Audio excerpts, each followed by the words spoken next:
नमस्कार, मैं हूं संजय शर्मा। आप देख रहे हैं 4 PM महाराष्ट्र। क्या वाकई में भाजपा के नेता चुनाव जीतने के लिए बीफ खा सकते हैं? अभय दुबे जी को तो यह मानना है कि ये चुनाव जीतने के लिए कुछ भी कर सकते हैं। रोचक बातचीत की है मैंने अमेरिका और ईरान के रिश्तों को लेकर कि ट्रंप की कैसी बैंड बजी है, क्या-क्या होगा इस राजनीति में और अमित शाह के बोल क्यों गड़बड़ा गए, क्यों गुस्से में आ गए दीदी के खिलाफ। चलते हैं सीधा अभय दुबे जी के पास। 4 जी, पीएम जी। में बहुत-बहुत स्वागत है अभय दुबे जी आपका। पाकिस्तान की वार्ता में जब तक हम और आप बात कर रहे हैं, कुछ भी फैसला नहीं हो पा रहा। ट्रंप चचा की एक के बाद एक धमकी कि अगर वार्ता विफल हुई तो बमबारी कर देंगे, ये तबाह कर देंगे, वो तबाह कर देंगे। लेकिन ईरान टस से मस नहीं हो रहा और कह रहा है कि पहले इस तरह ये जो जहाज रोका गया, इस तरह जहाज को ये समुद्री डकैती है, नाकेबंदी खत्म करो। मतलब अमेरिका जितना डराना चाह रहा है, ईरान को डर ही नहीं लग रहा उतना। ये बड़े हैरानी की बात है। और अमेरिका भी परेशान है कि अब डराएं तो डराएं कैसे। एक सीमा होती है ना आदमी को डराने की, वो सीमा भी अलग निकल चुकी है। आपको क्या लगता है अगर ईरान वार्ता में नहीं आता है तो क्या करेगा फिर अमेरिका? कितनी बमबारी अभी और होनी बाकी है? देखिए, जब आफ़त आई नहीं होती है, उस वक़्त लोग आफ़त आने के अंदेशे से डरते हैं। लेकिन एक बार जब आफ़त आ गई और आफ़त ने अधिकतम नुकसान भी कर दिया, उसके बाद डरने का क्या है? फिर तो ठीक है, आफ़त आएगी, एक आफ़त आ गई, दूसरी आ जाएगी, तीसरी आ जाएगी। अमेरिका और इज़राइल ने मिलकर ईरान के ऊपर पूरे महीने भर बमबारी की, महीने भर से भी ज़्यादा बमबारी की उसके ऊपर। हुँ, और उसने हज़ारों बिल्डिंगें ईरान की तोड़ दी। 3-4 हज़ार लोगों को जान से मार दिया, 40 से ऊपर नेताओं को जान से मार दिया ईरान के। तो उससे क्या हुआ? उससे उनका एक भी मकसद, जिस मकसद को लेके उन्होंने युद्ध की शुरुआत की थी, आज तक पूरा नहीं हुआ है। जो कुछ भी वो दावा करते, जितने मकसद उन्होंने बताए, उन्होंने कहा था हम हुकूमत बदल जाएगी इससे, हुकूमत नहीं बदली। उन्होंने बताया था कि ईरान का मिसाइल सिस्टम वो तबाह कर देंगे, ईरान का मिसाइल सिस्टम नहीं तबाह कर पाए। उन्होंने बताया था कि ईरान के जहां यूरेनियम रखा हुआ है वो सब चीजें वो तबाह कर देंगे, वो तबाह नहीं कर पाए। उल्टे ईरान ने होर्मुज जलडमरू मध्य को की नाकेबंदी करके इस युद्ध को हाइब्रिड युद्ध में बदल दिया। यानी एक ऐसा युद्ध जो कि हथियारों द्वारा भी लड़ा जा रहा है और जो वित्तीय दबाव के जरिए भी लड़ा जा रहा है। सारी दुनिया में ईरान ने एक ऊर्जा संकट पैदा कर दिया। ईरान का साफ कहना था कि हमें दर्द होगा तो सारी दुनिया को दर्द होगा उसके मुकाबले। और सारी दुनिया को दर्द हो रहा है तो सारी दुनिया अमेरिका की तरफ जो है वो एक तरह का इल्जाम लगाने वाले आंखों से उसकी तरफ देख रही है कि तुम्हारी वजह से हम लोगों को परेशानी हो रही है। तो डोनाल्ड ट्रंप का बौखलाना बहुत ही स्वाभाविक है। डोनाल्ड ट्रंप ये जो कह रहे हैं कि हम ये कर देंगे, वो कर देंगे, ये सिर्फ खिसियानी बिल्ली का मामला तो है ही, साथ साथ में अमेरिका में उनकी जो कॉन्स्टिट्यूएंसी है, यानी अमेरिका में जो उनका समर्थक वर्ग है, वो समर्थक वर्ग उनसे नाराज ना हो जाए, ये उसको संतुष्ट करने के लिए भी बात कह रहे हैं। देखिए, आमतौर पर जो विदेश नीति के विशेषज्ञ हैं और रक्षा विशेषज्ञ हैं, वो ये मानते हैं कि अमेरिका जितना ज्यादा हमले ईरान के ऊपर कर चुका है, उससे ज्यादा हमले में कुछ कुछ थोड़े से पुल तोड़ देगा, एक दो हो सकता बिजली घर उड़ा दे, या हो सकता ज्यादा बिजली घर उड़ा दे, इससे ईरान झुकने वाला नहीं है।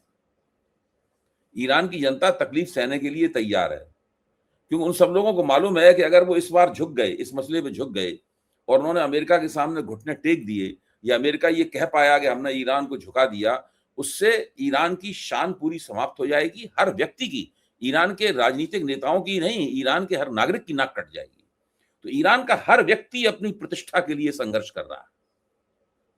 असली बात यह है, ये केवल रिवोल्यूशनरी गार्ड नहीं लड़ रहा है, ये केवल मिसाइल मिसाइल फेंकने वाले जो सैनिक हैं उनके वो नहीं लड़ रहे हैं। केवल ये जो काला चोगा या सफेद चोगा या पगड़ी पहनने वाले जो अयतुल्ला हैं, केवल वो नहीं लड़ रहे हैं, पूरा ईरान लड़ रहा है। तो ये एक ऐसी स्थिति है जिसको अमेरिका समझ गया है, इजराइल भी समझ गया है, लेकिन उनकी समस्या यह है कि इस आग को उन्होंने जला तो दिया और इस आग में उनके भी हाथ झुलस गए। भाई, करीब 30 से लेके 40 अरब डॉलर के बीच में खर्च करने के बाद और सारी दुनिया को ऊर्जा संकट के भंवर में फेंक देने के बाद सारी दुनिया की अर्थव्यवस्था का जो टोटल ग्लोबल जीडीपी है, उस ग्लोबल जीडीपी में गिरावट आ जाने के बाद इस पूरे युद्ध के दौरान यूरोप, जिसका नेतृत्व हमेशा से द्वितीय विश्व युद्ध के बाद में अमेरिका के पास रहा है, यूरोप ने अमेरिका का नेतृत्व मानने से इनकार कर दिया। इसके बाद जो जीसीसी गल्फ कॉपरेशन कंट्रीज हैं, सऊदी अरब, संयुक्त अरब अमीरात, ये सब जो कंट्री हैं, ये सारे देश हैं, इन सारे देश अमेरिका के नेतृत्व में थे। उन्होंने भी कह दिया है, सऊदी अरब ने भी कह दिया है कि आप हमारा आसमान हमलों के लिए इस्तेमाल नहीं कर सकते, हमारी धरती से आप किसी के ऊपर हमला नहीं कर सकते। इसके बाद कोई भी व्यक्ति जब ये तराजू लेके बैठेगा कि इस युद्ध में अभी तक किसने अपनी गोटी लाल की, किसकी गोटी पीली रह गई, तो पाएगा कि ट्रंप की गोटी पीली है और ईरान की गोटी लाल है। ईरान का पलड़ा थोड़ा झुका हुआ है, ट्रंप का पलड़ा थोड़ा उठा हुआ है। तो ऐसी स्थिति में कुछ ना कुछ तो अब अमेरिका बहुत शक्तिशाली कंट्री है, इसमें तो कोई शक की बात है ही नहीं। ट्रंप बहुत शक्तिशाली नेता है, इसमें भी कोई शक की बात नहीं है। अमेरिका की जो नौसेना है वो ईरान की नौसेना से एक आध 2-3 गुना नहीं, कम से कम 200 गुना ज्यादा या 1000 गुना ज्यादा शक्तिशाली होगी। दुनिया की सबसे शक्तिशाली नौसेना है। मानव जाति के इतिहास में किसी ने इतनी शक्तिशाली नौसेना नहीं बनाई थी। एयरफोर्स भी बहुत उनकी शक्तिशाली है, सब कुछ शक्तिशाली है उनका। लेकिन सवाल यह है कि वो ये सब शक्तिशाली होने के बावजूद भी वो ईरान पर कब्जा कर पाने में असमर्थ रहे, वो ईरान का मनोबल तोड़ पाने में असमर्थ रहे। लोगों की हत्या कर देने से या लोगों को मार डालने से उनका मनोबल नहीं टूटता। मनुष्य ये कोई वो नहीं है, मतलब ये जानवरों का झुंड नहीं है इसमें आप 2 जानवरों को गोली मार दो तो पूंछ दबा के बाकी सारे भाग जाएंगे।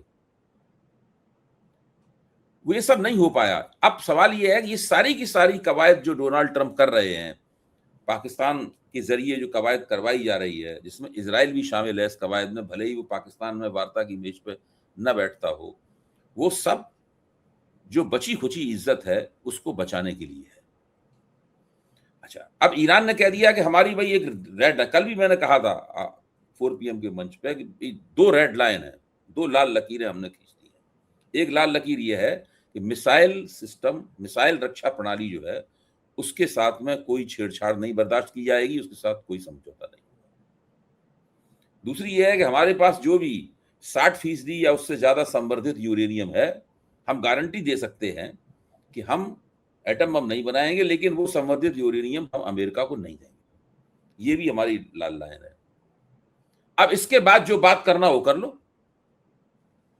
और हम होर्मुज तब खोलेंगे जबकि आप भी होर्मुज को आजाद करने के लिए तैयार हो जाए, तो हम भी खोल देंगे होर्मुज को।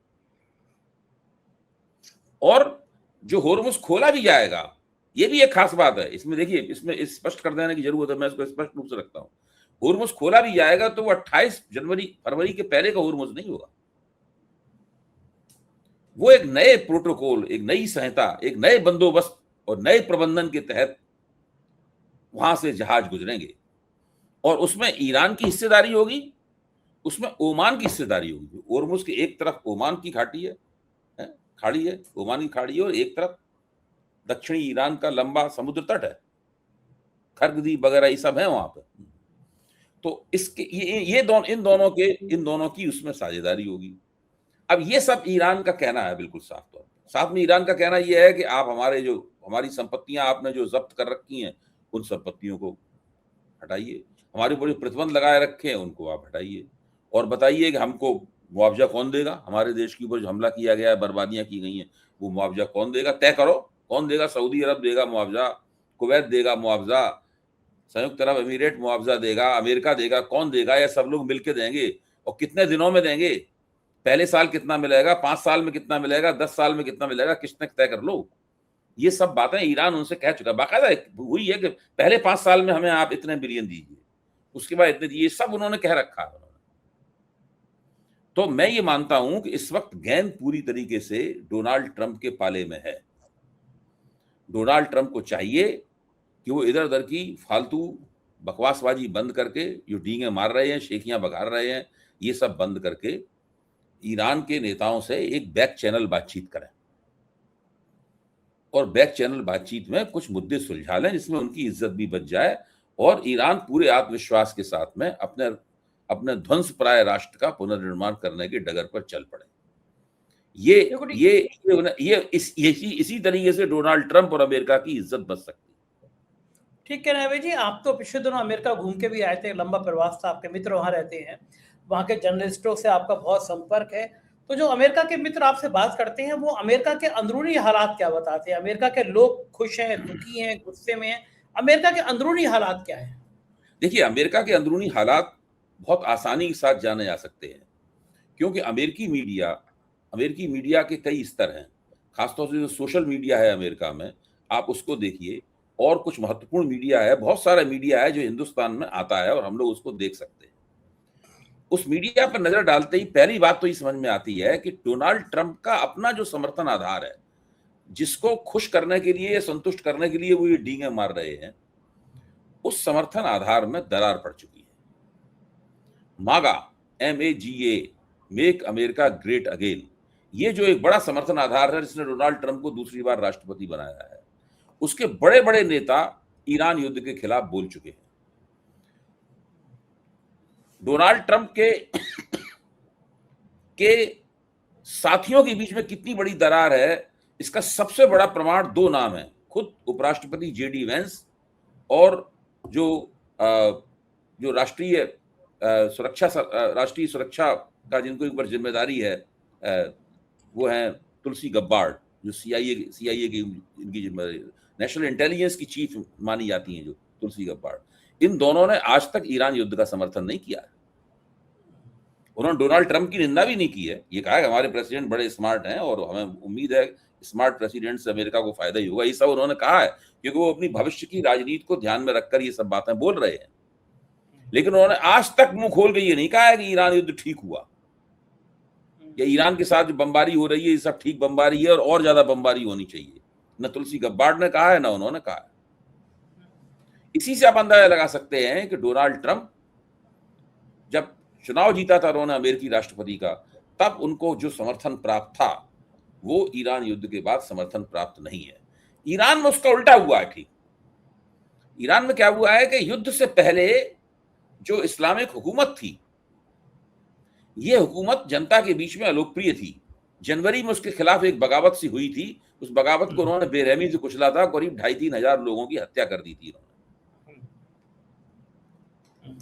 इस वक्त सारा देश उसके पीछे मजबूती से खड़ा हुआ है। यहां उल्टा हो गया है। चुनाव जीतते वक्त डोनाल्ड ट्रंप सर्वाधिक लोकप्रिय व्यक्ति थे अमेरिका के, आज वो अमेरिका के सर्वाधिक लोकप्रिय व्यक्ति नहीं है। युद्ध से पहले इस्लामिक हुकूमत, अयातुल्लाहों की, जिसको मैं मुल्लाशाही भी कह सकता हूं, जो मुल्लाशाही थी वो अलोकप्रिय थी।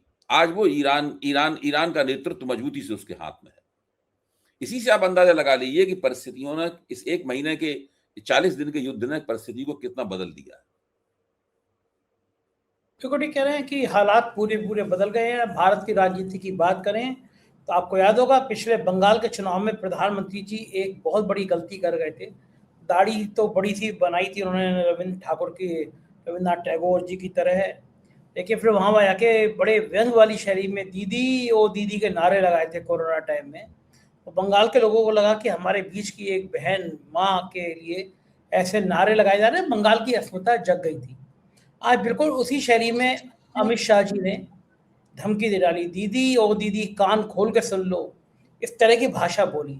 उसका TMC ने ट्वीट भी किया है और बंगाल के लोगों में ये भाषा बिल्कुल वही शैली की, दीदी ओ दीदी कान खोल के सुन लो, ये भाषा पता नहीं क्यों अमित शाह बोल गए। बौखलाए हुए हैं, डरे हुए हैं, गुस्से में हैं। लेकिन चुनाव से ठीक पहले अमित शाह की ये भाषा ने बंगाल की राजनीति की तस्वीर बदल दी है। क्यों ऐसी भाषा, दीदी ओ दीदी करके ये नारे और चुनौती, कान खोल के सुन लो, ये भाषा क्यों बोलते हैं मोदी या शाह? उसका एक कारण है, मैं इसका तथ्यात्मक जवाब दूंगा। इसलिए नहीं कि मैं उनका आलोचक हूं, इसलिए जवाब नहीं दूंगा, मैं इसका तथ्यात्मक जवाब दूंगा। बंगाल में 27% बंगाल की जनता मुसलमान है और वो बंगला भाषा बोलने वाले मुसलमान हैं, उर्दू नहीं बोलते, उर्दू उन्हें आती भी नहीं, न वो पढ़ सकते हैं, न लिख सकते हैं, न बोल सकते हैं, बंगला बोलने वाले मुसलमान हैं। ये 27% मुसलमान मजबूती के साथ ममता बनर्जी के साथ खड़े हुए। जब चुनाव की रेस शुरू होती है, मान लीजिए दो खिलाड़ी स्टार्टिंग पॉइंट पे हैं, जहां से उन्हें दौड़ना शुरू, पिस्तौल से फायर होगा तो दौड़ना शुरू होना है। तो एक खास परिस्थिति ऐसी है कि एक खिलाड़ी 27 कदम पहले ही आगे आ जाता है 100 मीटर की रेस में, वहां से खड़ा हुआ है। एक खिलाड़ी 27 कदम आगे खड़ा हुआ है और एक खिलाड़ी 27 कदम पीछे खड़ा हुआ है। ममता बनर्जी 27 कदम आगे होती है और भाजपा 27 कदम पीछे होती है। 27% बढ़ोतरी तो ममता बनर्जी को उसी वक्त, जब दौड़ शुरू नहीं हुई है, वहीं प्राप्त हो जाती है। उसके बाद सब लोग जानते हैं कि बंगाल की महिलाओं का 50% के आसपास या उससे कुछ थोड़ा ज्यादा वोट ममता बनर्जी को मिलता है। इस 27 में आप कम से कम 15% और जोड़ दीजिए, तो कम से कम 35 से लेके 40 कदम ममता बनर्जी स्टार्टिंग पिस्तौल का जो फायर होता है उससे पहले, उस रेस शुरू होने से पहले ही आगे होती है वहां पर। यही कारण है कि तमाम कोशिशें करने के बावजूद ये कुछ नहीं जीत पाते। अच्छा, फिर इस बार ममता बनर्जी ने बड़ी कुशलता से दो काम और किए। पहला काम ममता बनर्जी ने यह किया है कि उन्होंने एसआईआर को मुद्दा बना दिया है बहुत बड़ा, जो बिहार में एसआईआर को विपक्ष मुद्दा नहीं बना पाया था। तो जिन लोगों के वोट एसआईआर से कटे हैं, उन सबके परिवार वाले मजबूती के साथ ममता बनर्जी के साथ खड़े हुए। सब लोग जानते हैं कि एसआईआर भारतीय जनता पार्टी करा रही है और ममता बनर्जी उसका कराने का विरोध कर रही है। एसआईआर में जो हो रहा है उसकी जिम्मेदारी ममता बनर्जी के दरवाजे पर नहीं डाली जा सकती। वो अगर किसी का वोट कटा है तो वही कहेगा बीजेपी कांड कटा है वोट। एक ये बहुत बड़ा। दूसरा काम ममता बनर्जी ने कहा है कि ये सब लोग जो गुजरात से आए हैं, उत्तर प्रदेश से आए हैं, बिहार से आए हैं, ये सब बंगाली नहीं है। ये यहाँ पर एक खास तरह की, चुनाव जीत गए तो खास तरह की संस्कृति का प्रचार करेंगे, खास तरह के आग्रहों को वायु पर थोपा जाएगा। हम लोगों से कहा जाएगा कि आप लोग वेजिटेरियन हो जाइए, आपका मछली खाना उचित नहीं है, ये सब किया जाएगा। बांग्ला भाषा के ऊपर ये हिंदी को थोपेंगे। आप ऐसी सोचिए, अचानक नरेंद्र मोदी उतरे, कार रोक के उतरे और झालमुड़ी खाने के लिए एक दुकान पे चले गए। झालमुड़ी उन्होंने दुकानदार से मांगी तो किस भाषा में मांगी? उन्होंने बंगला में झालमुड़ी नहीं मांगी, उन्होंने हिंदी में झालमुड़ी मांगी। अगर वो बंगला में उससे झालमुड़ी मांगते नरेंद्र मोदी तो उसका दूसरा असर पड़ता।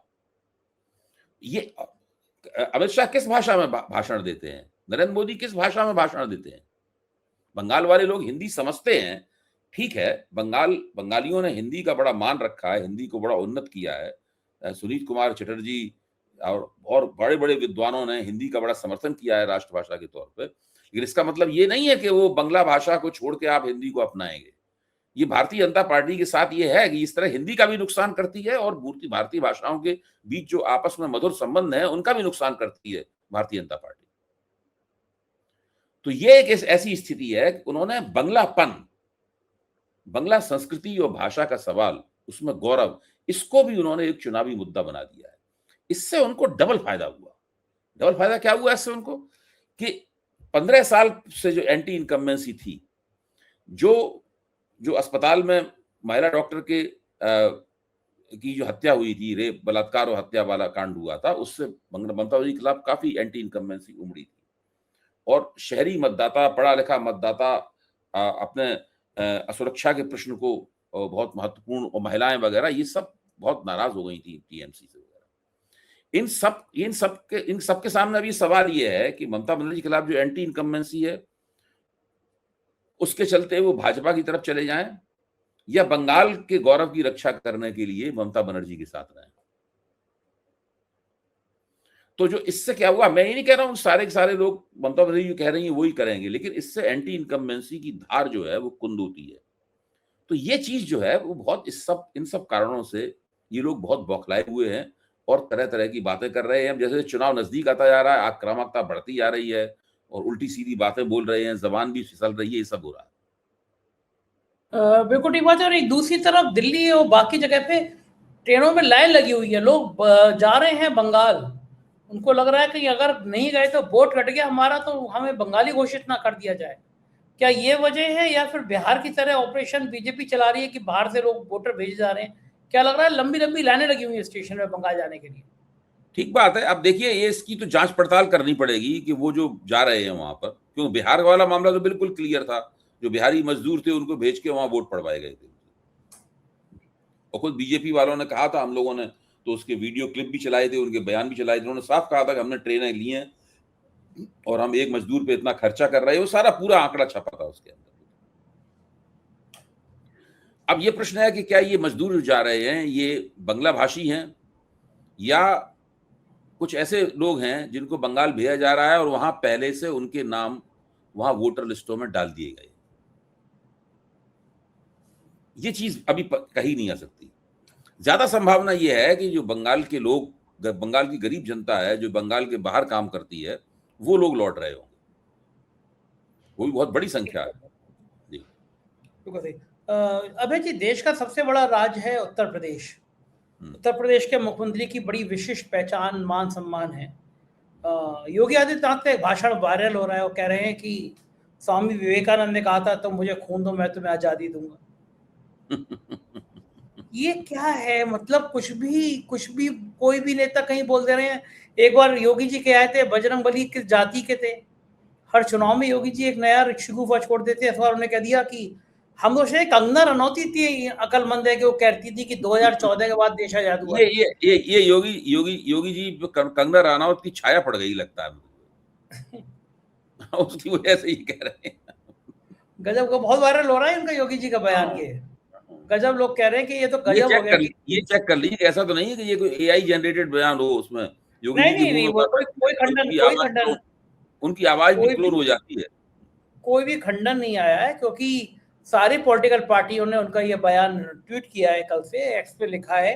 अगर गलत होता तो योगी जी की तरफ से खंडन आता, लेकिन खंडन नहीं आया है। इसका मतलब बयान में दम तो है। अब बीजेपी के नेता है, कुछ भी दे सकते हैं। अनुराग ठाकुर का एक फोटो वायरल हो रहा है, बीजेपी के बैनर लगा हुआ है, तिलक लगा हुआ है, मछली खा रहे हैं। मैं समर्थक हूँ भाई, मछली खा सकते हैं, मंगलवार को भी खा सकते हैं, बुरा नहीं है। कोई आदमी क्या खाए क्या पिए ये उसकी ये पसंद है। वो स्कॉच भी पी सकते हैं, वो मछली भी खा सकते हैं। मैं व्यक्तिगत तौर पर बुरा नहीं मानता है दोनों बातों को। लेकिन ये वही अनुराग ठाकुर, वही बीजेपी है जो बिहार में, याद होगा मुकेश सहनी एक बार मछली खा रहे थे हेलीकॉप्टर में, तो उनके बयान को बड़ा तूल दे दिया गया था कि देखो साहब मछली खाई जा रही है। अब अनुराग ठाकुर पेल के मछली का कांटा निकाल रहे हैं। कांटे से कांटा निकाल रहे हैं। देखिए, जब भारतीय जनता पार्टी के उम्मीदवारों को मछली हाथ में लेकर प्रचार करना पड़ रहा है, सही बात है। हाँ, इससे आप अंदाजा लगाइए कि दबाव कितना है। आप तो बताते भी थे कि आरएसएस के कोई प्रचारक भी दिखा रहे, देखो हम खा भी लेते हैं, हमें खाना भी आता है। आप तो बता रहे थे एक बार आरएसएस के प्रचारक पूर्वोत्तर राज्य में गए थे प्रचार करने के लिए। हाँ। आपने एक बार जिक्र किया था, त्रिपुरा में जब भाजपा ने पहली बार चुनाव जीता था, तो उनके जो राष्ट्रीय स्वयंसेवक संघ की तरफ से भेजे गए प्रचारक थे, मैं उनका नाम भी जानता हूं, मैं यहाँ नाम उनका नहीं लूंगा, और वो वहां पर जाकर उन्होंने, जब एबीपी चैनल पर उनसे पूछा गया कि भाई आपने चुनाव जीतने की पूरी योजना कैसे बनाई, तो उन्होंने बताया कि हम इतने महीने पहले यहाँ के बैठ गए, इन लोगों के साथ बैठ के हमने मछली खाई, खूब मछली खाना सीखा वगैरह, ये सब किया ताकि हम इनके बीच में हिल मिल जाए, इन्हीं के वो लगे। तो ये सब उन्होंने कहा था। तो भारतीय जनता पार्टी चुनाव जीतने के लिए कोई भी चोला रख लेगी। ये बात सही है। प्रधानमंत्री दाढ़ी बढ़ा सकते हैं, सारे के सारे लोग बीफ खा सकते हैं, सारे के सारे लोग बीफ खा सकते हैं चुनाव जीतने के लिए। चुनाव जीत जाना चाहिए बस। इनका असली कसौटी होती है चुनाव जीत जाओ, सब कुछ कर सकते हैं, सब कुछ करें। ये स्वामी विवेकानंद को सुभाष चंद्र बोस बना सकते हैं और सुभाष चंद्र बोस को विवेकानंद बना सकते हैं, कुछ भी कर सकते हैं। चुनाव जीतना। बहुत शुक्रिया अभय जी, बहुत शुक्रिया। ये थे अभय द्विवेदी जी, और पूरे तर्कों के साथ आपने बात सुनी। ट्रंप के पास चारा क्या बचा है? अमेरिका के अंदर विद्रोह होता जा रहा है, ईरान मजबूत होता जा रहा है, और भारत की राजनीति। अमित शाह गुस्से में कह रहे हैं, दीदी ओ दीदी कान खोल के सुन लो। सोचिए, पिछली बार हमारे विश्व गुरु जी ने दाढ़ी बढ़ाई थी और दीदी ओ दीदी का नारा व्यंग में लगाया था, कोरोना में मामला उल्टा पड़ गया। इस बार अमित शाह पता नहीं क्यों गड़बड़ा गए हैं, फिर उन्हें आज दीदी ओ दीदी कान खोल के सुन लो। पूरा चुनाव एक तरफा बरतता हुआ नजर आ रहा है। कैसी लगी बातचीत बताइए जरूर, मुझे आपके कमेंट का इंतजार रहेगा। शुक्रिया, थैंक यू।